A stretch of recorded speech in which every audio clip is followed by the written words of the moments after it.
वक्फ board तरमीमी bill पर आज JPC की 2 रोजा मीटिंग शुरू होने जा रही है। मीटिंग के पहले सेशन में आज जमीयत उलेमा हिंद को बिल पर अपनी राय रखने के लिए बुलाया गया है। दूसरे सेशन में विष्णु शंकर जैन, अश्विनी उपाध्याय अपना मौकिफ रखेंगे। वहीं कल यानी 15 अक्टूबर को जेपीसी ने वज़ारत अक़लियती उमूर के अफसरान को भी तलब किया है।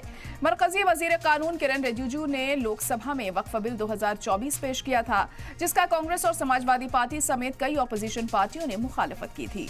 वक्फ बिल पर आज ली जाएगी जमीयत उलेमा हिंद की राय और साथ ही 3 नवंबर को जमीयत उलेमा हिंद का दिल्ली में वक्फ बिल को लेकर बड़ा जलसा भी होने वाला है, जिसमें मुल्क की बड़ी उलेमाएं और दानिशवरान शिरकत करेंगे। जमीयत उलेमा हिंद ने वक्फ तरमीमी बिल को मुसलमानों के खिलाफ एक साजिश करार दिया है।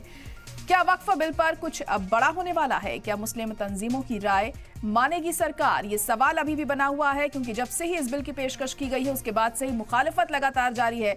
हालांकि जेपीसी का भी गठन किया गया है और कई दौर की मीटिंग्स भी इसको लेकर हो चुकी हैं। इससे पहले भी 2 रोजा मीटिंग हुई थी, लेकिन कोई हल निकलता हुआ नजर नहीं आता है। सब अपनी राय रखते हैं, इसमें तमाम तंजीमों के जरिए राय ली जाती है, तमाम जो लोग जुड़े हुए हैं उनसे राय ली जाती है, लेकिन कोई भी एक राय कायम नहीं हो पाती है। मुखालफत लगातार इसकी जारी है, क्योंकि जिस तरह से हम देख रहे हैं इस बिल में जो भी पॉइंट्स रखे गए हैं, जो भी तब्दीलियां की गई हैं वक्फ बोर्ड को लेकर, उसको लेकर जो मुस्लिम तबके के लोग हैं वो सेटिस्फाइड नहीं है, मुतमईन नहीं है। इसीलिए बार बार इस बिल की मुखालफत हम देखते हैं।